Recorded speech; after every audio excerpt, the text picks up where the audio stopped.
اعوذ باللہ من الشیطان اللعین الرجیم بسم اللہ الرحمن الرحیم۔ اس ماہ مبارک میں قرآن کریم فرقان حمید کا ترجمہ پیش خدمت ہے۔ مترجم حجت الاسلام شیخ محسن نجفی، آواز صائب جعفری۔ پہلا سورہ سورہ فاتحہ مکی سورہ ہے جس کی آیات کی تعداد 7 ہے۔ بنام خدائے رحمان و رحیم، ثنائے کامل اللہ کے لیے ہے جو سارے جہان کا پروردگار ہے، جو رحمان و رحیم ہے، روز جزا کا مالک ہے۔ ہم صرف تیری عبادت کرتے ہیں اور تجھ ہی سے مدد مانگتے ہیں۔ ہمیں سیدھے راستے کی ہدایت فرما، ان لوگوں کے راستے کی جن پر تو نے انعام فرمایا، جن پر نہ غضب کیا گیا نہ ہی وہ گمراہ ہونے والے ہیں۔ دوسرا سورہ سورہ بقرہ مدنی سورہ، آیات کی تعداد 286۔ اس سورے کی پہلی 50 آیات آج اور اس کے بعد یہ سلسلہ مسلسل جاری رہے گا۔ بنام خدائے رحمان و رحیم، الف لام میم، یہ کتاب جس میں کوئی شبہ نہیں، ہدایت ہے تقوی والوں کے لیے جو غیب پر ایمان رکھتے ہیں اور نماز قائم کرتے ہیں، نیز جو کچھ ہم نے انہیں عطا کیا ہے اس میں سے خرچ کرتے ہیں، اور جو کچھ آپ پر نازل کیا گیا، نیز جو کچھ آپ سے پہلے نازل کیا گیا ہے، ان پر ایمان اور وہ آخرت پر یقین رکھتے ہیں۔ یہی لوگ اپنے رب کی طرف سے ہدایت پر قائم ہیں اور یہی فلاح پانے والے ہیں۔ جن لوگوں نے کفر اختیار کیا ان کے لیے یکساں ہے کہ آپ انہیں متنبہ کریں یا نہ کریں، وہ ایمان نہیں لائیں گے۔ اللہ نے ان کے دلوں اور ان کی سماعت پر مہر لگا دی ہے، نیز ان کی نگاہوں پر پردہ پڑا ہوا ہے اور ان کے لیے بڑا عذاب ہے۔ لوگوں میں سے کچھ ایسے بھی ہیں جو کہتے ہیں ہم اللہ اور روز آخرت پر ایمان لے آئے، حالانکہ وہ ایمان لانے والے نہیں ہیں۔ وہ اللہ اور ایمان والوں کو دھوکہ دینا چاہتے ہیں، جبکہ حقیقت یہ ہے کہ وہ صرف اپنی ذات کو ہی دھوکہ دے رہے ہوتے ہیں، لیکن وہ اس بات کا شعور نہیں رکھتے۔ ان کے دلوں میں بیماری ہے، پس اللہ نے ان کی بیماری کو اور بڑھا دیا ہے۔ ان کے لیے دردناک عذاب اس وجہ سے ہے کہ وہ جھوٹ بولا کرتے تھے۔ اور جب ان سے کہا جاتا ہے کہ زمین میں فساد برپا نہ کرو تو کہتے ہیں کہ ہم تو بس اصلاح کرنے والے ہیں۔ یاد رہے فسادی تو یہی لوگ ہیں، لیکن وہ اس کا شعور نہیں رکھتے۔ اور جب ان سے کہا جاتا ہے کہ دیگر لوگوں کی طرح تم بھی ایمان لے آؤ تو وہ کہتے ہیں کیا ہم بھی ان بے وقوفوں کی طرح ایمان لے آئیں۔ یاد رہے بے وقوف تو خود یہی لوگ ہیں، لیکن یہ اس بات کا بھی علم نہیں رکھتے۔ اور جب وہ ایمان والوں سے ملتے ہیں تو کہتے ہیں ہم ایمان لے آئے ہیں، اور جب اپنے شیطانوں کے ساتھ تخلیے میں ہوتے ہیں تو کہتے ہیں ہم تو تمہارے ساتھ ہیں، ان مسلمانوں کا تو ہم صرف مذاق اڑاتے ہیں۔ اللہ بھی ان کے ساتھ تمسخر کرتا ہے اور انہیں ڈھیل دیتا ہے کہ یہ اپنی سرکشی میں سرگرداں رہیں۔ یہ وہ لوگ ہیں جنہوں نے ہدایت کے بدلے میں گمراہی خرید لی ہے، چنانچہ نہ تو ان کی تجارت ہی سود مند رہی اور نہ ہی انہیں ہدایت حاصل ہوئی۔ ان کی مثال اس شخص کی سی ہے جس نے تلاش راہ کے لیے آگ جلائی، پھر جب اس آگ نے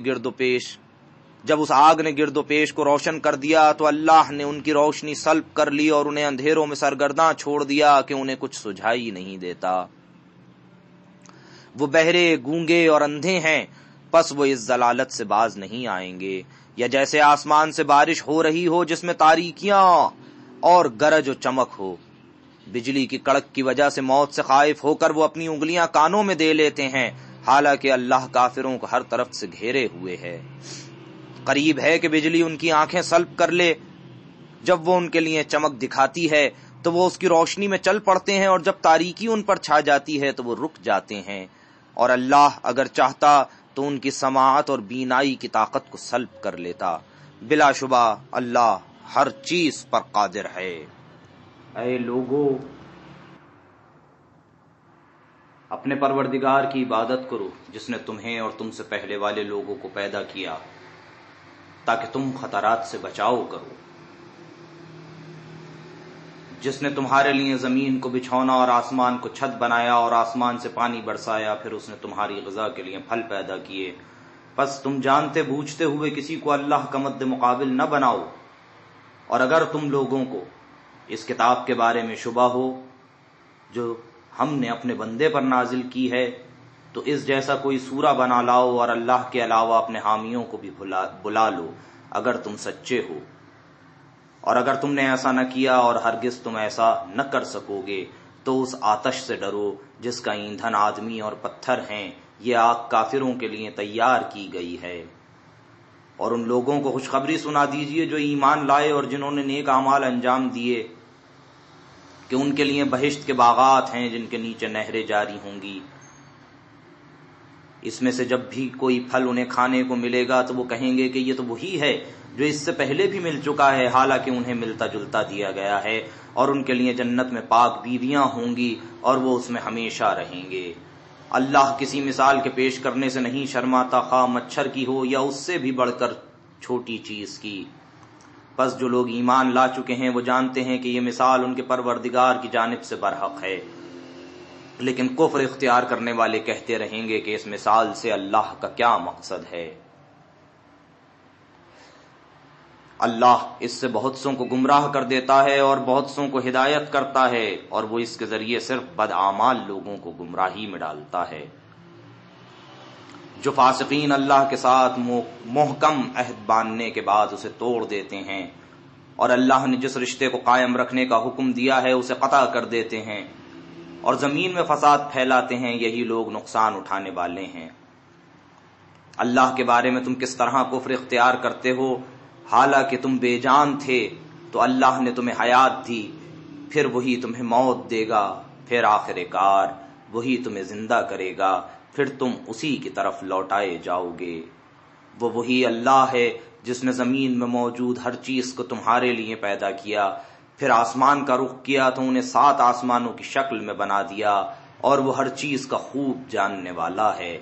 اور جب تیرے رب نے فرشتوں سے کہا میں زمین میں خلیفہ بنانے والا ہوں، فرشتوں نے کہا کیا تو زمین میں ایسے کو خلیفہ بنائے گا جو اس میں فساد پھیلائے گا اور خون ریزی کرے گا، جبکہ ہم تیری ثنا کی تسبیح اور تیری پاکیزگی کا ورد کرتے رہتے ہیں۔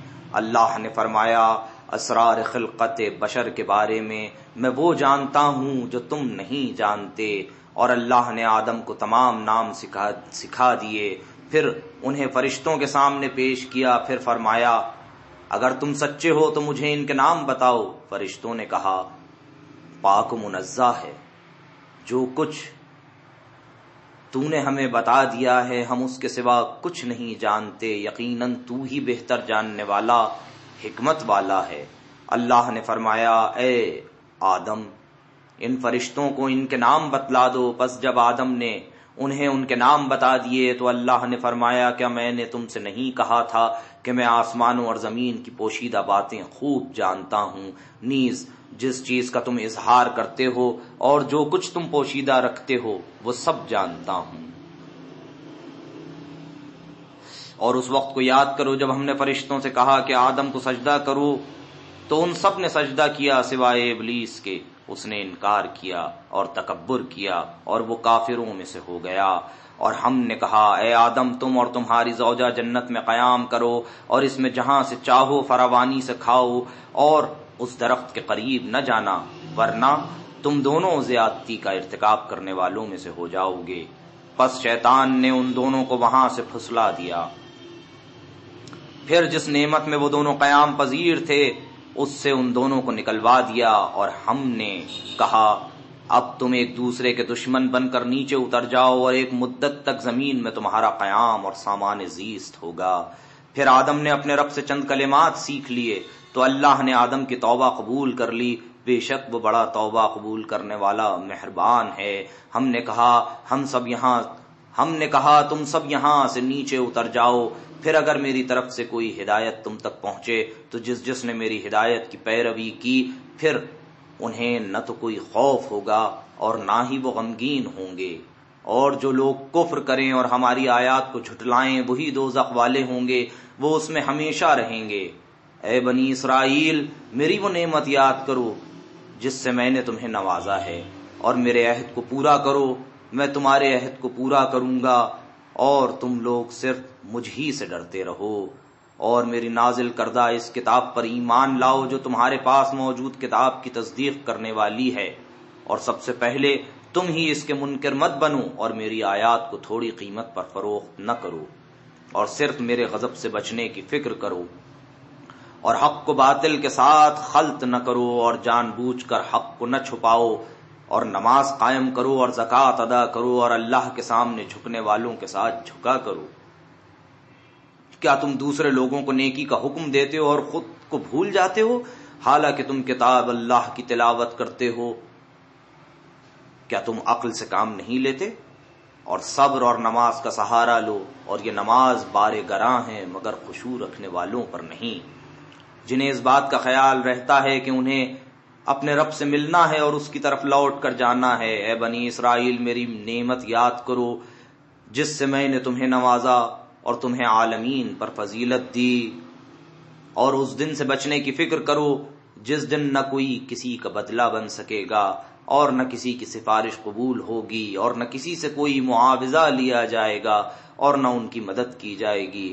اور وہ وقت یاد کرو جب ہم نے تمہیں فرعونیوں سے نجات دی جو تمہیں بری طرح اذیت دیتے تھے، تمہارے بیٹوں کو ذبح کرتے تھے اور تمہاری بیٹیوں کو زندہ رہنے دیتے تھے، اور اس میں تمہارے رب کی طرف سے بڑا امتحان تھا۔ اور وہ وقت بھی یاد کرو جب ہم نے تمہارے لیے سمندر کو شق کیا، پھر تمہیں نجات دی اور تمہاری نگاہوں کے سامنے فرعونیوں کو غرق کر دیا۔ صدق اللہ العلی العظیم۔ سورہ بقرہ کی پہلی 50 آیات مکمل ہوئیں۔ انشاءاللہ اگلے کلپ میں سورہ بقرہ کی اس سے آگے کی آیات کا ترجمہ پیش کیا جائے گا۔ خدا ہم سب کو قرآن پڑھنے، سمجھنے اور اس پر عمل کرنے کی توفیق عنایت فرمائے۔ والسلام علیکم ورحمۃ اللہ وبرکاتہ۔